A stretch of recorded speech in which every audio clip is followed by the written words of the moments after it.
आदमी के अंदर 4 अवगुण कहे जाते हैं। अवगुण तो बहुत हैं, इंसान अवगुणों का भंडार है, पर 4 विशेष नाम लिए जाते हैं जब भी अवगुणों की बात आती है। काम, क्रोध, लोभ और चौथा मोह। इन 4 अवगुणों की विशेष बात की जाती है कि ये 4 तो सब में पाए ही जाते हैं। काम है, क्रोध है, लालच है और संसार के प्रति मोह है, विषयों के प्रति मोह है। तो ये चारों जो अवगुण हैं ये छूटेंगे कैसे? और क्या भागवत इन 4 अवगुणों को छुड़ाने के लिए सुनाई जाती है? बड़े ध्यान से सुनना, क्योंकि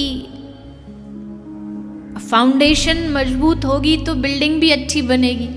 असल में हमारी सत्संग, कथा, भागवत सुनने की फाउंडेशन ही गलत है।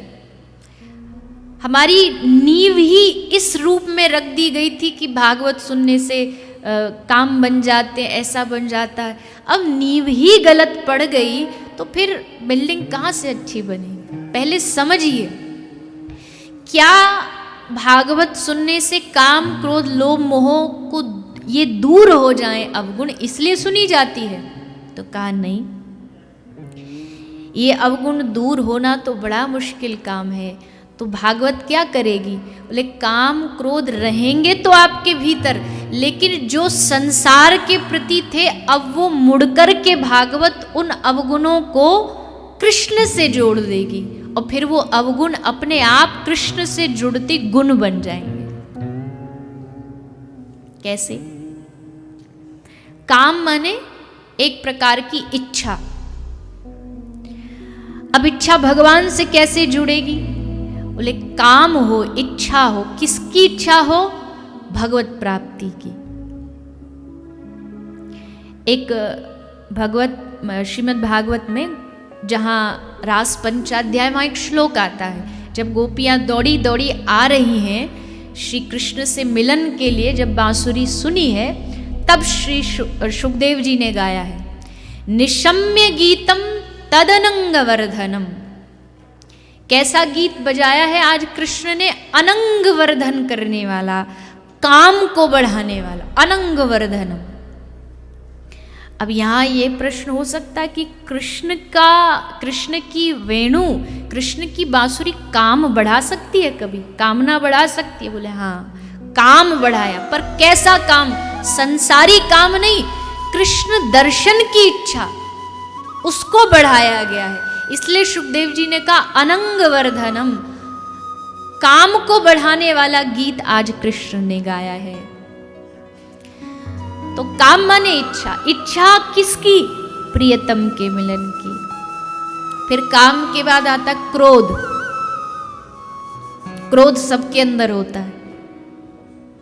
है कि नहीं होता? है ऐसा कोई सिद्ध महापुरुष यहाँ पर जो हाथ उठा के हिम्मत से कह सके जी हाँ, हम में नहीं है क्रोध, हमने क्रोध को जीत लिया? एक महात्मा जी 40 साल हिमालय की गुफा में तप करके आए, और तप क्या, क्रोध पर विजय प्राप्त करी।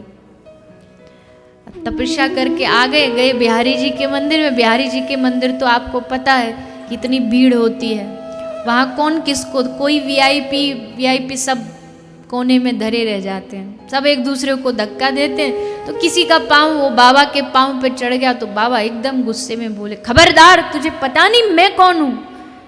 मैं फलाना महात्मा, 40 साल हिमालय में रह के मैंने क्रोध पर विजय प्राप्त की, तेरी ये हिम्मत, तू मेरे पाँव पे पाँव रख रहा है? भक्त बड़ा हंसा, बोले वाह महात्मा जी, 40 साल में आपने ये विजय प्राप्त करी कि पाँव पे पाँव धर दिया तो आप आग बबूला हो गए। कहना बड़ा आसान है, पर क्रोध पर विजय प्राप्त करना बड़ा मुश्किल कार्य है। तो फिर क्या करें? क्रोध जब भगवान से जुड़ जाएगा तो क्या होगा? बोले फिर संसार पे क्रोध नहीं आएगा, फिर अपने आप पे क्रोध आएगा कि तू कैसे अपना जीवन बर्बाद कर रहा है, हर दिन तू अपने व्यर्थ में गवा रहा है, तूने अब तक भगवान की ओर देखा तक नहीं, फिर अपने आप पे क्रोध आएगा, अपने आप पे हीन भावना आएगी।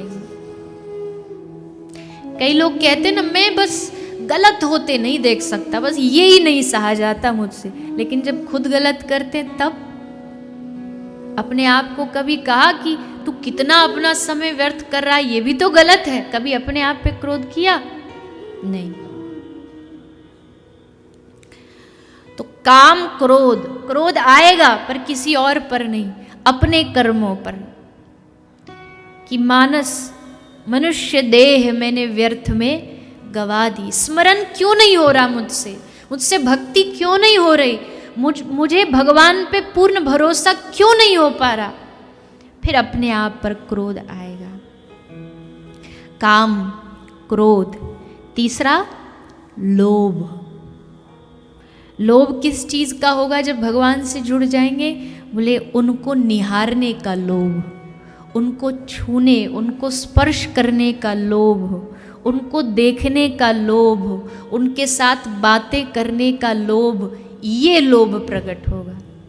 फिर संसारी लोभ लुप्त हो जाएंगे, फिर भगवान को प्राप्त करने का, उनसे बातें करने का मन में लालच जागेगा, वृंदावन आने का लोभ जागेगा कि हे बिहारी जी, हे राधा रमन जी, हे श्री जी, हमें वृंदावन बुला लो, हमें वृंदावन बसा लो, फिर ये लोभ जागेगा। काम, क्रोध, लोभ, और तीसरा है मोह। मोह होगा पर किससे होगा? ले एकमात्र अपने प्रियतम से मोह होगा, और वहां तो मोह होना भी संसार सागर से पार करा देता है। भगवान से जिसका मोह हो गया, जैसे एक माँ का अपने छोटे से बालक से मोह होता है, एक लोभी का धन से मोह होता है। यही तो कहते हैं बाबा तुलसीदास जी, काम ही नारी प्यारी जिमी, लोभ ही प्रिय जिमी दाम, तिमी रघुनाथ निरंतर, प्रिय लागहु मोहि राम। इतना दे दो बस मुझे। क्या? बोले जैसे कामी को नारी बड़ी अच्छी लगती है, एक लोभी को पैसा बड़ा अच्छा लगता है, हे रघुनाथ वैसा ही मुझे आपसे प्रेम हो जाए, ऐसा मोह हो जाए कि छूटे नहीं। जैसे किसी लोभी को धन से, दाम से प्यार हो जाए, तो आप कितनी भी कोशिश कर लो, उससे कितना भी कह लो भैया थोड़ा बहुत दान देना चाहिए, पर उसको तो इतना मोह की मुट्ठी से छोड़ता नहीं। बाबा तुलसी कहते हे रघुनाथ, वैसे ही मेरा प्रेम आपसे हो जाए, लोभ हो जाए आपके दर्शन का, मैं आपको देखता रहूं, और जितना देखूं लोभ कम नहीं होता। मान लीजिए आपका टारगेट है कि हम 1 लाख रुपया महीना में कमाएं, तो क्या 1 लाख कमाने के बाद मन शांत हो जाता है कि अब इससे ज्यादा नहीं कमाना? हाँ कि नहीं? आज तक तो किसी का हुआ नहीं। मान लो मेरा नियम है कि मुझे एक दिन में 5,000 रुपये कमाने अपनी दुकान से। सुबह सुबह ही कुछ ग्राहक आ गए, 5,000 रुपये मिल गए, क्या अगले क्षण ताला लगा के घर चले जाते हैं कि बस हो गया 5,000 मिल गए? अजी ऐसे कैसे चले जाएंगे? जितना आए उतना कम है, उतना ही लोभ बढ़ता जाता है, और आए और आए। वैसे ही जो एक बार श्री प्रभु से जिसको प्रेम हो जाए, उसका लोभ कभी कम नहीं होता। कभी लगता है भगवान बातें करे, कभी लगता है भगवान स्पर्श करें, वो देख देख करके ही राजी होता रहता है। ये इतने सारे लोग ब्रज में आते हैं, वृंदावन आते हैं पागलों की भांति, कोई हर सप्ताह आता है, कोई हर महीने आता है। क्यों? क्योंकि श्री ठाकुर जी ने इनको पकड़ लिया है, इनका लोभ ठाकुर जी बढ़ा रहे हैं।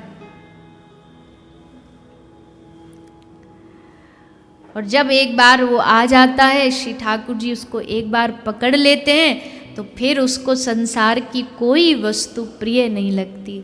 जगत के रंग क्या देखूं, तेरा दीदार काफ़ी है, करूं मैं प्यार किस किस से, तेरा एक प्यार काफ़ी है। फिर उसको दुनिया की कोई मूर्ति, कोई आप जिनको ठाकुर जी से प्रेम है ना, आप दुनिया का उनका कोई अच्छी से अच्छी मूर्ति दिखा दो, लेकिन उनको जिस मूर्ति से प्यार है उसके आगे कुछ अच्छा नहीं लगेगा। एक बार एक राजा ने अपने प्रजा में घोषणा की कि इस प्रजा में जिस जिसके बालक हैं, जिस जिसके बच्चे हैं, और जिन जिनको लगता है कि उनका बच्चा इस प्रजा का सबसे सुंदर बच्चा है, तो वो लेकर के आओ, मैं उसको इनाम दूंगा। तो सब लेके आ रहे थे, हमारा बच्चा सुंदर। एक मैया आई, उसने आके राजा जी से कहा, राजा जी मेरा बच्चा इस प्रजा का सबसे सुंदर बच्चा है। राजा जी बोले दिखाओ। तो जैसे राजा जी ने देखा, एकदम काला कलूटा, टेढ़ी मेढ़ी आँख, मोटी नाक। राजा जी हंसे। राजा जी बोले, अरे मैया तूने अपने ये बेटे को देखा है कैसा दिख रहा है ये? तूने सोचा भी कैसे कि ये प्रजा का सबसे अच्छा बच्चा, सोच भी कैसे आई तेरे मन में? तो उस मैया ने हंस के जवाब दिया, हे राजा जी, अभी आप इसको अपनी दृष्टि से देख रहे हो, जरा मेरी दृष्टि से एक बार देखो तो पूरे राज्य में इससे ज़्यादा सुंदर कोई बच्चा नहीं। बात तो दृष्टि की है ना, बात तो तुम्हारे नज़रिए की है, और मेरी आंखों से देखोगे तो अपने आप समझ में आ जाएगा कि हाँ ये सबसे दुनिया का सुंदर बच्चा है। ठीक वैसे ही भक्तों की नज़र से देखो, भक्तों की दृष्टि से देखो तो इस दुनिया में भगवान से अधिक रंगीन और भगवान से अधिक सुंदर और दूसरा कोई वस्तु नहीं है। पर उसके लिए चाहिए वो भक्तों की दृष्टि।